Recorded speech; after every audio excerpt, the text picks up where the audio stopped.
14h32, 7 juin 1942, le commandant Richard Onslow se figea. La nouvelle qu'il tenait entre ses mains ne pouvait être vraie. Le HMS Courageous, 22 500 tonnes de fierté britannique, un porte-avions qui contrôlait la mer du Nord, coulé. Pas par une aviation, pas par une flotte de surface, par un seul sous-marin allemand endommagé. L'U-47, le lieutenant de vaisseau Günther Prien, l'homme que les officiers de marine britannique surnommaient le taureau de Scapa Flow. Onslow comprit à cet instant. Les règles de la guerre navale avaient changé à jamais. Laissez-moi vous conter l'histoire que l'amiral britannique garda secrète pendant 3 ans.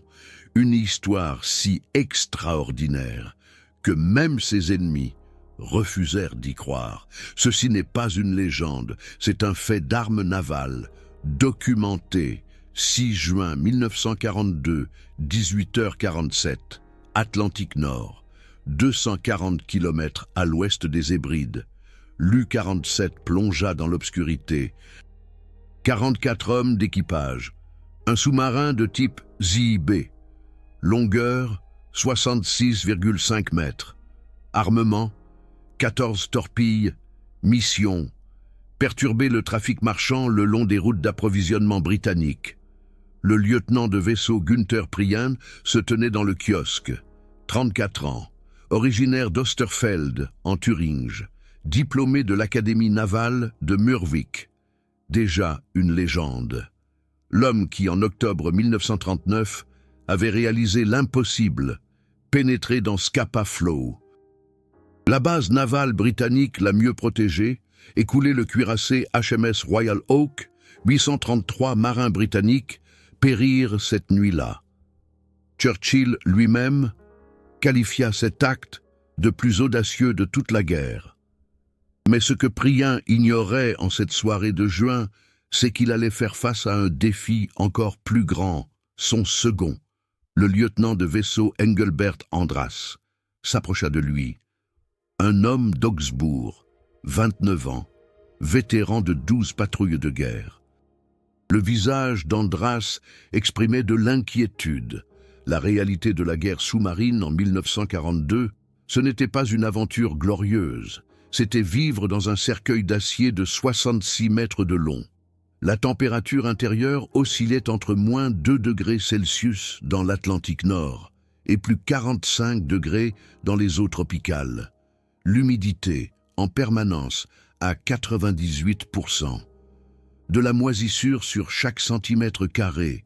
L'odeur, un mélange de diesel, de sueur, d'urine et de nourriture en décomposition. Après 2 semaines en mer, on reconnaissait les équipages de sous-marins à leur odeur. À 10 mètres de distance, 44 hommes se partageaient 2 toilettes. Une seule fonctionnait sous l'eau. L'autre servait d'entrepôt de nourriture. Les hommes dormaient par roulement. Les couchettes, chaudes, encore tièdes du précédent dormeur. Les sous-mariniers allemands appelaient cela le lit chaud. Mais le véritable danger était psychologique. La guerre sous-marine avait en 1942 le taux de mortalité le plus élevé de toutes les unités militaires. 75% des sous-mariniers allemands ne survivraient pas à la guerre. Chaque patrouille pouvait être la dernière, chaque bruit pouvait être un destroyer, chaque détonation, la fin. Prien et son équipage le savaient. Ils sont quand même partis en mer. 7 juin 1942, 06h18. Le signal radio arriva, crypté, urgent, du BDU. Commandant en chef des sous-marins, l'amiral Karl Dönitz, le message contenait des coordonnées, la position d'une route de convoi britannique, cible, le HMS Courageous, classe porte-avions, escorté par 4 destroyers, 3 corvettes, un croiseur. Prien étudia la carte marine. Le défi était clair. Le HMS Courageous n'était pas un navire ordinaire. 22 500 tonnes, longueur 240 mètres, Largeur, 27 mètres. Vitesse, 31,5 nœuds. Une près de 60 km par heure. La vitesse sous-marine maximale de l'U-47, 8 nœuds. En surface, 17 nœuds. Mathématiquement, impossible. Presque. Mais Prien avait quelque chose qu'aucun calcul ne pouvait prendre en compte. L'expérience, l'instinct, un sang-froid absolu, sous pression. Il donna l'ordre. Cap sur les coordonnées de la cible. Profondeur de plongée. 40 mètres. Navigation silencieuse. Ce que l'amiral britannique ignorait, c'est que l'U-47 était déjà endommagé. 2 jours auparavant, le 5 juin, un hydravion Sunderland du Coastal Command britannique avait repéré l'U-47 en surface. Des charges de profondeur furent larguées. 3 détonations. 2 manquèrent leur cible. Une frappa d'assez près. Les dégâts. Gouvernail de profondeur partiellement bloqué. Moteur du périscope intermittent. Tube lance-torpille numéro 5. Hors service. Capacité des batteries. À 73%. Profondeur de plongée maximale. Réduite de 230 mètres à environ 180 mètres. Andras avait recommandé de retourner à la base. Prien avait refusé. Pourquoi? La culture de la marine allemande en 1942 était basée sur l'initiative, Auftragstactique, tactique de mission. Les commandants recevaient des objectifs, pas des ordres détaillés. Ils décidaient sur le terrain. Prien n'interprétait pas sa mission comme une survie. Il l'interprétait comme causer le maximum de dommages à l'ennemi. Cela allait soit le rendre immortel, soit le tuer. 7 juin 1942, 11h23. Contact sonar.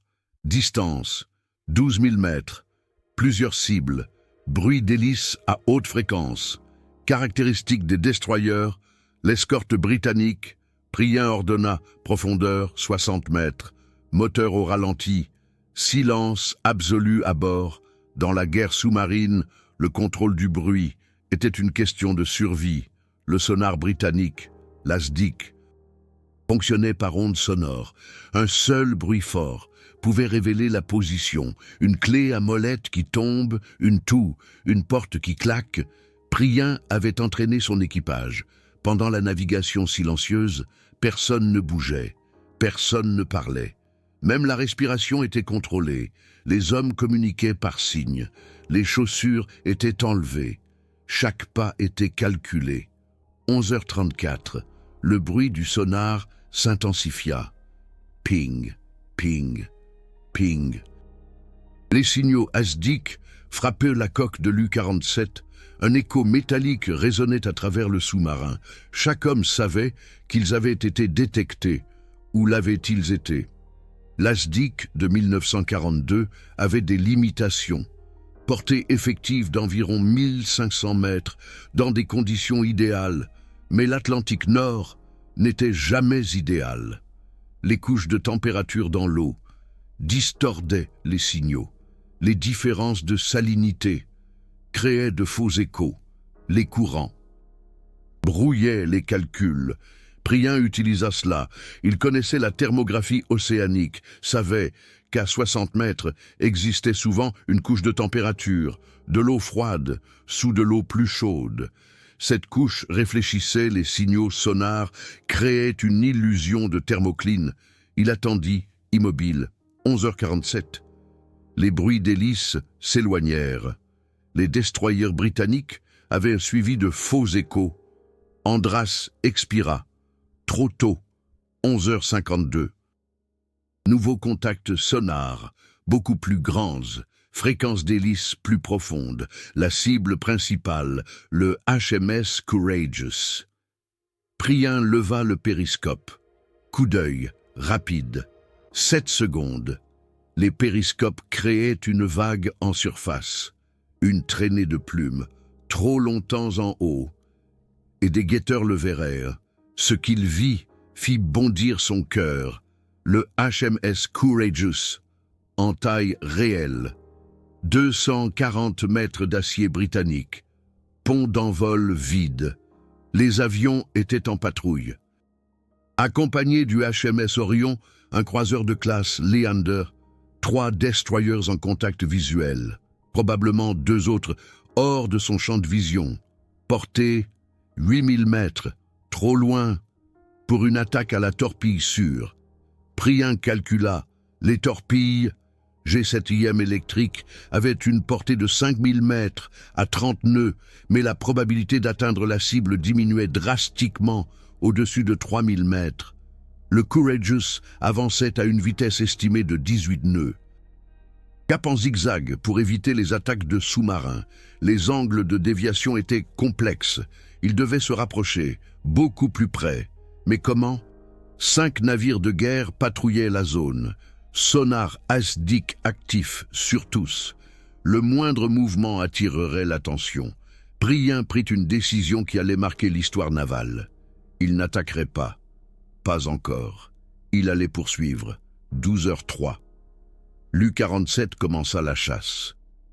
Vitesse, 4 nœuds, allure de promenade, profondeur 50 mètres, cap parallèle au Courageous, position 2000 mètres à bâbord arrière. La chasse avait commencé. Elle durerait 9 heures. Imaginez, 9 heures dans un sous-marin endommagé, à 50 mètres sous l'eau, poursuivant une cible 3 fois plus rapide, entourée de destroyers dont le seul but est de vous tuer, une erreur de calcul, une défaillance technique, la mort pour 44 hommes. Mais Prien et son équipage l'ont fait. La technique était brillante. Prien utilisa ce que les commandants de sous-marins allemands appelaient l'ombre de convoi. Le concept était simple, l'exécution mortellement difficile. Le sous-marin restait dans l'angle mort du sonar du convoi. La position était vérifiée toutes les 20 minutes par des coups d'œil de 3 secondes au périscope. Les corrections de cap étaient minimales. Le silence était absolu. La température intérieure du sous-marin augmentait. 60 mètres de profondeur, pas de circulation d'air frais, 44 hommes respirant, systèmes électriques en fonctionnement. La température atteignit 38 degrés Celsius. Humidité 100%. Les hommes enlevèrent leurs vêtements jusqu'aux sous-vêtements. La sueur coulait de chaque partie du corps. Mais pire que la chaleur, il y avait l'accumulation de CO2. À chaque heure, 44 hommes inspiraient de l'oxygène et expiraient du dioxyde de carbone. Les absorbeurs de CO2, cartouches de chaux, fonctionnaient, mais lors d'un long trajet sous-marin, ils étaient dépassés. Les symptômes commencèrent après 4 heures. Maux de tête, vertige, perte de concentration. Après 6 heures, nausées, tremblements. Certains hommes s'effondrèrent. Ce n'était pas de la faiblesse. C'était de la physiologie. Le corps humain n'était pas fait pour 9 heures, dans un conteneur en acier fermé à 50 mètres sous l'eau. Mais Prien et Andras maintinrent l'ordre. Rotation de l'équipage. Les hommes présentant des symptômes étaient transférés à des postes non critiques. L'eau était rationnée mais consommée obligatoirement. Chacun but 2 litres pendant la poursuite. 16h47. Le contact sonar changea. Les bruits d'hélice ralentirent. Le Courageous réduisait sa vitesse. Pourquoi? Vérification au périscope. La réponse, opérations aériennes. Des bombardiers torpilleurs, Fire et Swordfish revenaient.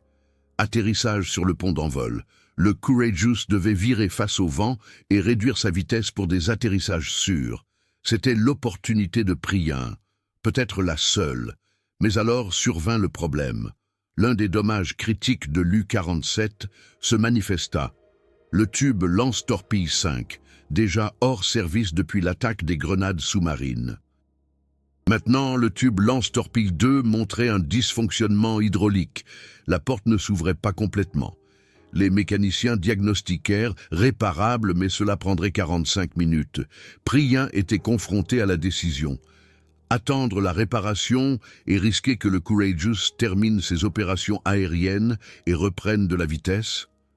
Ou attaquer avec seulement 4 torpilles fonctionnelles? Les mathématiques étaient brutales. Le Courageous mesurait 240 mètres de long, 27 mètres de large. Mais il bougeait, cap en zigzag. La portée serait de 2800 mètres, à la limite de la fiabilité. Les courants d'eau dans l'Atlantique Nord étaient imprévisibles. Le vent soufflait à 15 nœuds du nord-ouest. Les vagues avaient une hauteur de 2 mètres. Les torpilles n'étaient pas comme des balles de fusil. Une torpille G7e pesait 1608 kg, longueur 7,16 mètres, ogive 280 kg d'explosifs hexanite. Vitesse 30 nœuds, portée 5000 mètres, direction gyroscopique pour un cap droit. Mais, et c'était critique, elles étaient sensibles aux influences de la densité de l'eau, aux courants et aux défaillances mécaniques. Les problèmes de torpilles allemandes en 1942 étaient légendaires. Au début de la guerre, les détonateurs magnétiques avaient échoué. Les torpilles étaient passées sous les cibles, ou avaient détonné trop tôt, ou n'avaient pas détonné du tout. En juin 1942, de nombreux problèmes étaient résolus, mais la fiabilité n'était que d'environ 70%. Avec 4 torpilles contre une cible en mouvement, la probabilité de toucher était peut-être de 40%. La probabilité de couler, beaucoup plus faible. Mais Prien vit quelque chose que les mathématiques ne pouvaient pas saisir. Il vit une opportunité. 17h02. Décision prise. Attaque sans réparation. Raison, tactique, pas émotionnelle. S'il attendait, le Courageous terminerait ses opérations aériennes et reviendrait à 30 nœuds, impossible à poursuivre, impossible à attaquer. Prien positionna l'U-47, cap 290 degrés, profondeur à 12 mètres, profondeur du périscope, vitesse réduite à 2 nœuds pour l'acquisition de la cible. Son officier torpilleur, le lieutenant Klaus Bargsten, prépara un tir en éventail. La technique était standard, mais exigeait de la précision. 4 torpilles seraient tirées à intervalles de 4 secondes. Chaque torpille avec un angle légèrement différent, motif en éventail. L'idée était qu'au moins une atteigne la cible en mouvement. Bargsten avait 27 ans, de Hambourg, vétéran de 8 patrouilles de guerre. Ses mains ne tremblaient pas, mais son visage était pâle. Il savait ce qui était en jeu. 17h14. Périscope en haut. Prien effectua une observation finale de la cible, portée 2900 mètres. Vitesse du Courageous, estimée à 12 nœuds, plus lente que prévu, bon pour les torpilles. Motif en zigzag, identifié, angle de déviation, calculé. Prien donna les chiffres. Bargsten programma les torpilles, dès 17h16. L'ordre, torpille, feu, 4 coups, thump, thump, thump, thump. L'U-47 vibra. 6432 kg d'acier et d'explosifs quittèrent le bateau. Une traînée de bulles d'air marqua leur chemin. Immédiatement, Prien ordonna profondeur à 80 mètres, à fond tribord, manœuvre d'évasion. Parce qu'il savait que les torpilles atteignent ou non leur cible, les destroyers seraient au-dessus d'eux en quelques minutes. Tout le monde dans le bateau compta les secondes. Les torpilles se déplaçaient à 30 nœuds, 56 km par heure, portée 2900 mètres. Temps de course environ 103 secondes. 1 minute, 43 secondes jusqu'à l'impact. Les 103 secondes les plus longues de la vie de 44 hommes. Le silence dans le bateau était absolu, aucun bruit, sauf le bourdonnement des moteurs électriques. La respiration était audible. Les battements de cœur semblaient fortes. Prien se tenait à la station sonar. L'opérateur du dispositif d'écoute se concentrait sur chaque son. Le bruit de l'hélice des torpilles s'éloignait, puis un autre bruit, grattement métallique, se rapprochant, destroyer. Ils avaient vu les traînées des torpilles. 17h18, 27. 2 détonations. Boum, boum. Des ondes de choc massives frappèrent l'U-47. Le bateau roula de 15 degrés vers tribord. Les hommes agrippèrent les supports. Les instruments vibrèrent. Les écrans lumineux clignotèrent. 2 coups au but sur le HMS Courageous, mais Prien n'avait pas le temps de célébrer. 3 secondes plus tard, Un nouveau bruit, hélice, directement au-dessus d'eux. Puis, ce bruit que tout homme de sous-marin redoute. Plouf, des grenades anti-sous-marines étaient targuées. 6 détonations. Boum, boum, boum, boum, boum, boum. La dernière grenade était proche, très proche. L'onde de choc frappa l'U-47 comme un coup de masse. Le sous-marin chavira de 25 degrés. Les hommes furent projetés. Des tuyaux se brisèrent. De l'eau jaillit des joints. Les sirènes d'alarme hurlèrent. Andras cria les rapports de dommages. Fuite dans le compartiment avant, commande du gouvernail de profondeur réduite à 60%. Système électrique 2 hors service. Capacité de la batterie à 48%. Mais ils étaient en vie. Le sous-marin ne coulait pas. Les systèmes fonctionnaient. Priyan ordonna une plongée plus profonde, 120 mètres, près de la nouvelle limite de sécurité, mais nécessaire. Les destroyers au-dessus d'eux étaient agressifs. Les 9 heures suivantes furent un cauchemar. Les destroyers britanniques, HMS Vanoc, HMS Volunteer, HMS Witch, commencèrent une chasse systématique. Ils avaient la position approximative de l'U-47. Ils connaissaient les limitations d'un sous-marin. Vitesse maximale sous l'eau d'environ 8 nœuds. Mais à cette vitesse, les batteries seraient vides en 2 heures. Probablement que le sous-marin naviguait à une lente vitesse de 2 à 4 nœuds pour conserver les batteries. Cela signifiait qu'en 9 heures, l'U-47 pouvait parcourir au maximum 35 km. Les destroyers scannèrent une zone de recherche avec un rayon correspondant. Ils utilisaient une technique appelée recherche bêta. Un destroyer naviguait dans une direction, effectuant un balayage ASDIC. Les autres destroyers empruntaient des itinéraires parallèles, espacés de 1500 mètres. Ils scannaient la zone comme un peigne à travers les cheveux. Chaque fois que l'ASDIC avait un contact, qu'il soit confirmé ou non, il larguait des grenades anti-sous-marines. La tactique était l'épuisement. Même si les grenades ne touchaient pas directement, l'onde de choc causerait des dommages. Et la pression psychologique sur l'équipage du sous-marin était immense. Entre 17h20 et 2h le lendemain matin, 8h40, 487 grenades anti-sous-marines tombèrent près de l'U-47. 487. En moyenne, une grenade anti-sous-marine toutes les 70 secondes. Imaginez ça, vous êtes dans un cylindre d'acier, à 120 mètres sous l'eau, toutes les 70 secondes. 150 kg d'explosifs détonnent près de vous, parfois à 200 mètres, un bruit sourd, parfois à 50 mètres, le sous-marin tremble comme un tremblement de terre, parfois si proche que vous pensez que c'est la fin. Vous ne pouvez pas vous échapper. Votre vitesse est de 3 nœuds. Les destroyers sont à 30 nœuds. Si vous faites surface, vous serez coulé en quelques minutes. Si vous restez, vous serez lentement écrasé.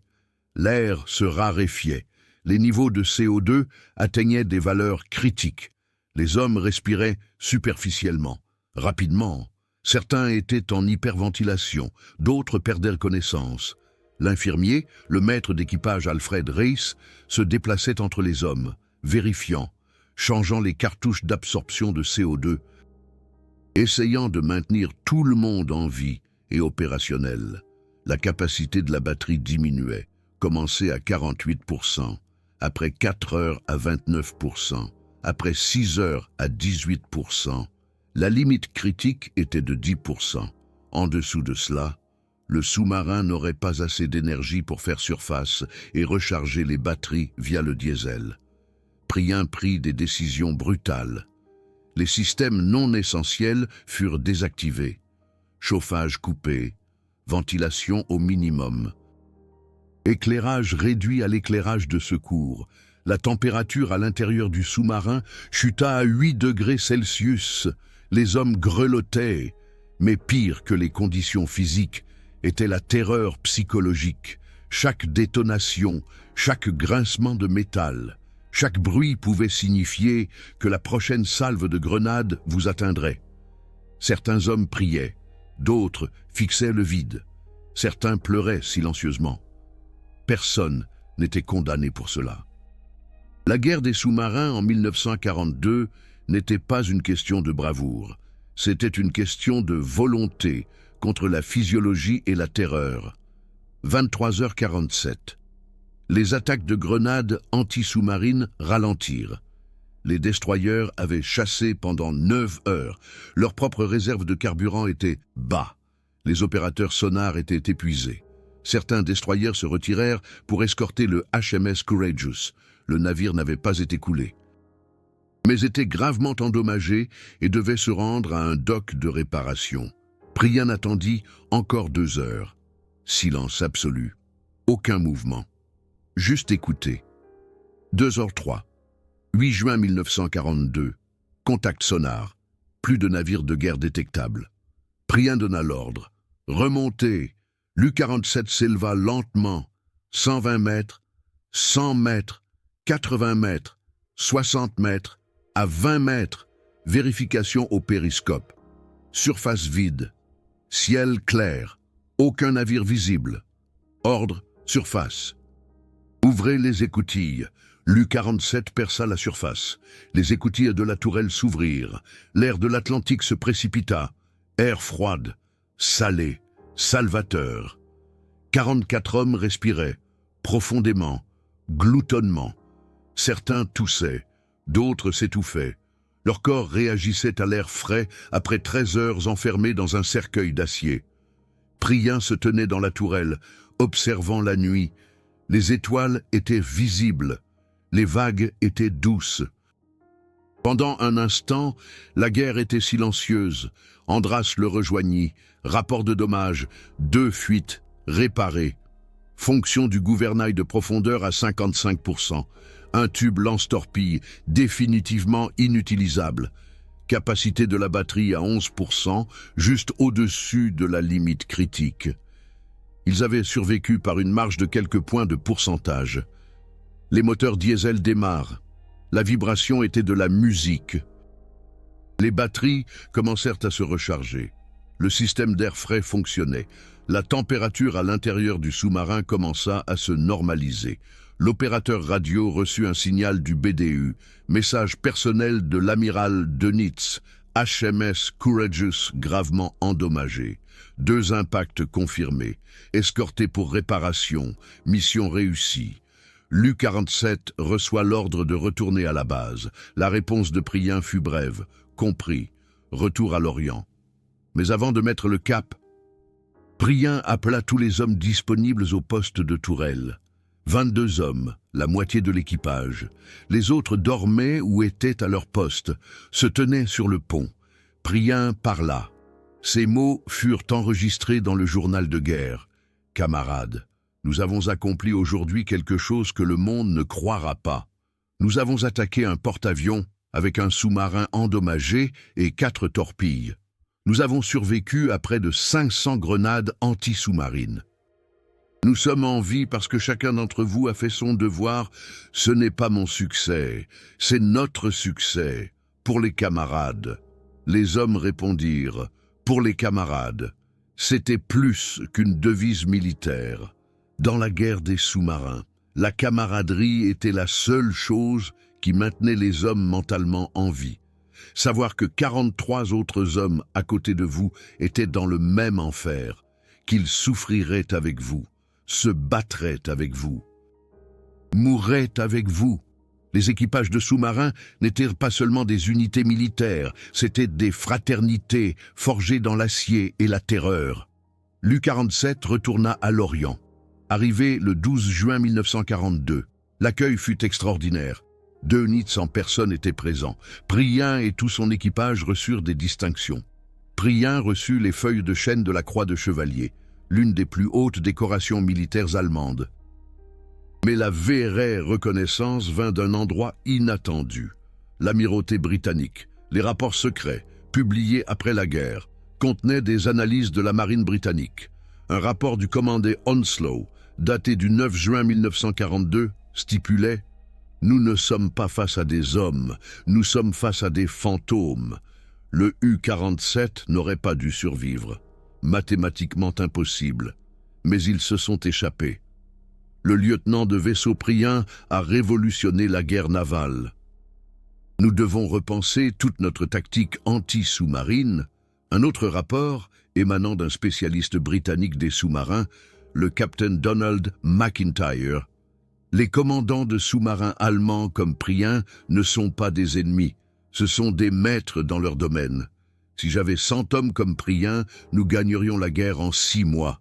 Ce n'était pas de la propagande, ce furent des analyses militaires secrètes, écrites par des ennemis, pleines de respect et de crainte. Le HMS Courageous a survécu. 2 torpilles l'avaient touché. L'une a touché la salle des machines, tuant 37 marins. La seconde a touché la coque près des soutes à carburant, provoquant un incendie. Mais les équipes de contrôle des dommages ont maîtrisé l'inondation. Le Courageous a atteint le chantier naval de Rosyth, en Écosse, pour des réparations. Les réparations ont duré 8 mois. Il est retourné au service, mais jamais dans des opérations de première ligne. Le dommage psychologique était plus important que le dommage physique. Qu'est-ce que cela signifiait stratégiquement? Un seul sous-marin, endommagé, avec 4 torpilles, avait mis hors de combat un porte-avions de 22 500 tonnes pendant 8 mois. Coût pour la Grande-Bretagne.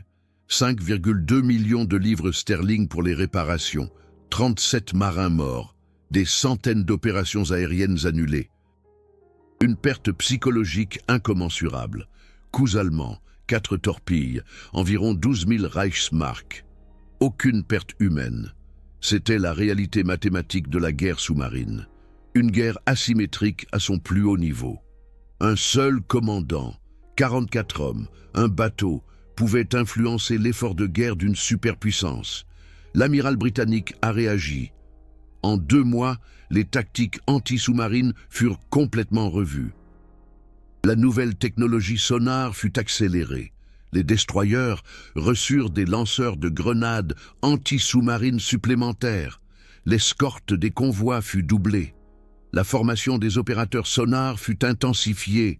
Tout cela à cause de Günther Prien et du U-47, mais l'histoire ne s'arrête pas là. Prien continua ses patrouilles. Sa dernière eut lieu en mars 1941. Le U-47 disparut pendant une opération contre le convoi OB-293 dans l'Atlantique Nord. Aucun survivant. 44 hommes, y compris Prien et Andras, périrent. Les archives britanniques indiquent que le HMS Wolverine a peut-être coulé le U-47 avec des grenades anti-sous-marines. D'autres rapports suggèrent une panne mécanique. La vérité n'a jamais été confirmée. Prien et ses camarades reposent quelque part au fond de l'océan Atlantique. Mais leur histoire perdure. Après la guerre, en 1956, la Royal Navy organisa une cérémonie inhabituelle. Ils invitèrent des vétérans allemands des sous-marins, y compris des survivants des autres patrouilles de Prien. L'amiral britannique, Sir George Creasy, prononça un discours. Il dit « Nous n'avons pas honoré nos ennemis pendant la guerre, mais maintenant, en temps de paix, nous devons reconnaître la vérité. Des hommes comme Günther Prien n'étaient pas des monstres, c'étaient des marins extraordinaires. Ils ont combattu avec honneur, et ils méritent notre respect. » La cérémonie comprenait une minute de silence. Les vétérans britanniques et allemands se tenaient ensemble, se souvenant de tous ceux qui sont morts dans l'Atlantique. L'un des moments les plus émouvants est venu d'un survivant britannique du HMS Courageous, le maître d'équipage James Morrison. Il raconta qu'il avait failli mourir lors de l'attaque à la torpille en 1942. L'explosion l'avait projeté contre une cloison. Des camarades l'avaient sauvé. Pendant des années, il avait haï le commandant du sous-marin qui avait failli lui ôter la vie. Mais ensuite, en 1956, il apprit l'histoire de Prien.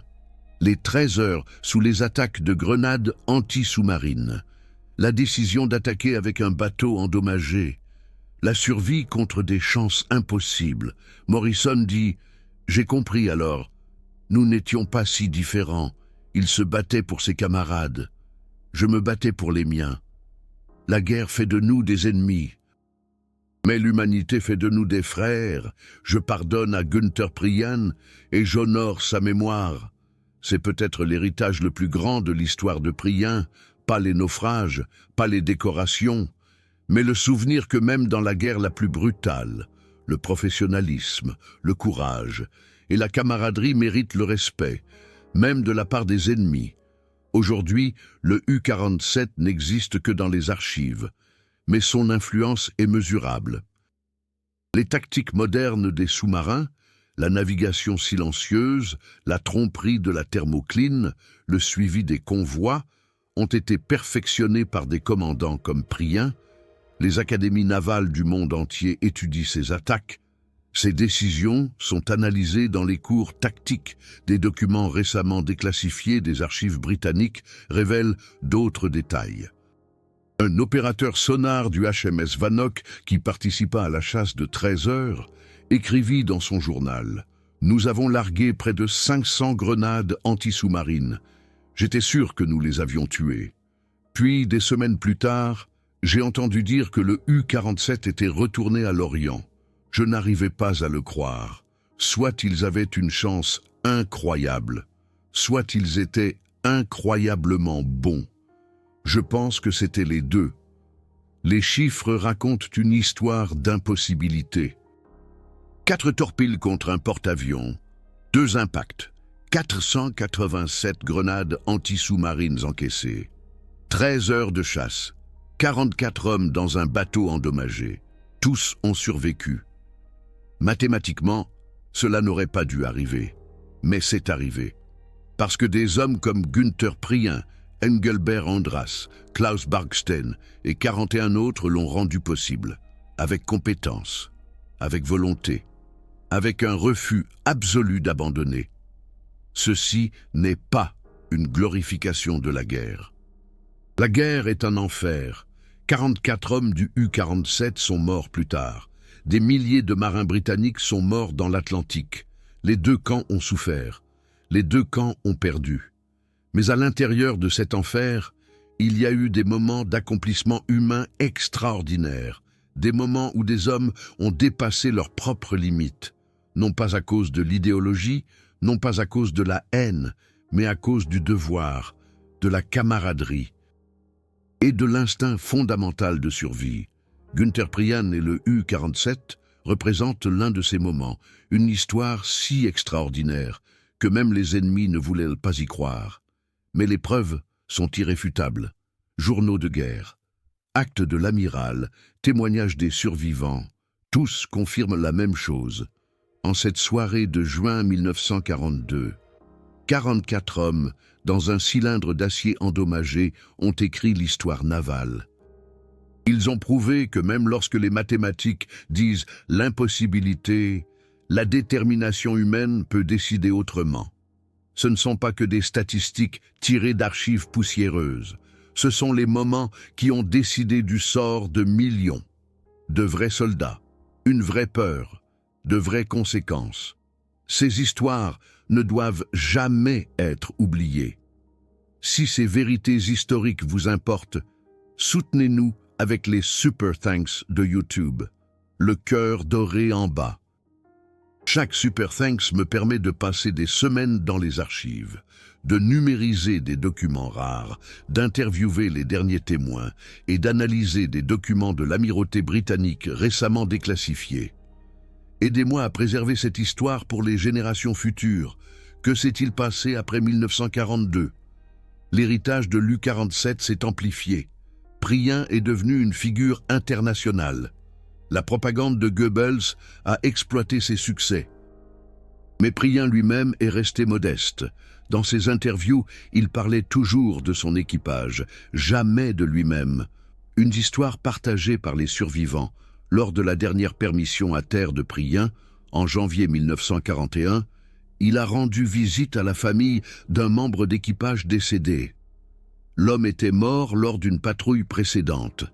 Prien a passé 3 heures avec la veuve et ses 2 enfants. Il a apporté sa propre solde, 400 Reichsmarks. Il a expliqué à la famille comment leur mari et père étaient morts rapidement, sans douleur, en héros. Puis il est resté pour dîner. Il a joué avec les enfants. La veuve, Madame Adelaide Schmidt, a écrit plus tard « Le lieutenant de vaisseau Prien n'était pas obligé de venir. Personne ne s'y attendait, mais il est venu parce qu'il aimait ses hommes, pas en tant que commandant, en tant que frère. » Voilà l'homme que les officiers britanniques appelaient le taureau de Scapa Flow, inébranlable au combat, doux avec les familles de ses disparus. Les analyses modernes montrent une simulation informatique avec 10 000 essais n'a donné que 11% de probabilité de succès. Les décisions de Prien étaient statistiquement optimales. Le Naval War College utilise ces attaques pour l'entraînement. Wolfgang Luth, vétéran des sous-marins, a déclaré en 1963 « Prien était le meilleur chef, ses hommes le suivraient en enfer ». Heinrich Lehmann-Willenbrock se souvenait « J'ai demandé à Prien comment il avait survécu à Scapa Flow. Il a dit « Je n'ai pas survécu, c'est mon équipage qui a survécu. Je ne faisais que piloter le sous-marin. » L'analyse tactique de l'attaque du Courageous révèle un génie dans les détails. Prien savait que les opérations des porte-avions créaient une fenêtre de vulnérabilité. Pendant que les avions atterrissaient, le Courageous devait maintenir un cap rectiligne, virer face au vent, réduire sa vitesse. Ces 15 à 20 minutes étaient la seule fenêtre temporelle où une attaque avait du sens. Mais comment Prien savait-il quand les avions reviendraient? Le journal de guerre révèle il écoutait les communications radio britanniques. Chiffré, certes, mais le timing et la fréquence des transmissions trahissaient les opérations aériennes. Prien utilisait l'analyse des signaux, avant même que cela ne devienne une tactique standard. C'était du génie, pas de la technologie, pas un équipement supérieur, une pure compréhension tactique. Les 487 grenades sous-marines auxquelles il a survécu relevaient du miracle statistique. En moyenne, 250 étaient nécessaires pour un naufrage. Le secret de Prien, il manœuvrait dans les angles morts sous les destroyers, dangereux, plus près de l'ennemi. Mais l'ASDIC ne pouvait pas scanner ces zones. Pendant 13 heures, il a utilisé cette technique 7 fois. L'élément psychologique était tout aussi crucial. Les commandants de sous-marins devaient non seulement gérer leur propre peur, mais aussi maintenir la stabilité de leur équipage. Prien avait des méthodes. L'une était la rotation. Toutes les heures, il échangeait les hommes entre les postes critiques et non critiques. Cela empêchait l'épuisement mental à un seul poste. Une autre était la communication. Pendant les attaques de grenades sous-marines, Prien donnait régulièrement des mises à jour sur la situation. Pas de détails, mais suffisamment pour que les hommes sachent qu'ils n'étaient ni abandonnés ni oubliés. Des phrases simples comme « le sous-marin tient bon, nous survivrons » pour les camarades. Ces mots maintenaient les hommes mentalement en vie. Après la guerre, les psychologues ont analysé la guerre sous-marine. Les équipages, sous des commandants comme Prien, avaient des taux de stress post-traumatique inférieurs de 30%. Le leadership faisait une différence mesurable. Le HMS Courageous a été reclassé en navire d'entraînement en 1943 et mis à la ferraille en 1955. Mais les ingénieurs britanniques ont étudié les dommages causés par les torpilles de Prien.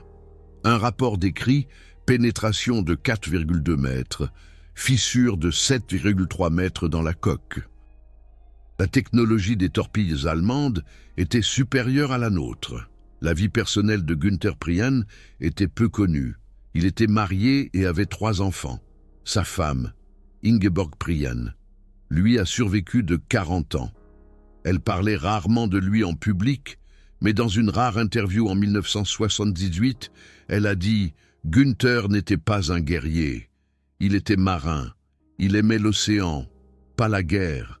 Mais quand la guerre est arrivée, il a fait son devoir. Il a mené ses hommes. Il les a ramenés à la maison aussi souvent qu'il le pouvait. Quand il n'est pas revenu, je savais, il était mort en protégeant ses camarades. » Ces mots reflétaient les sentiments de milliers de veuves des deux côtés. La guerre a pris des maris, des pères, des fils. Personne n'a vraiment gagné. L'impact stratégique de la carrière de Prien a été immense. Il a officiellement coulé 30 navires, 164 953 tonnes de registres bruts. Cela incluait le HMS Royal Oak, la plus grande perte navale britannique en 1939. Son attaque contre le HMS Courageous a paralysé les opérations des porte-avions britanniques pendant des mois. Mais au-delà des chiffres, son influence sur les tactiques des sous-marins allemands a été transformative. Dönitz a utilisé les méthodes de Prien comme normes d'entraînement.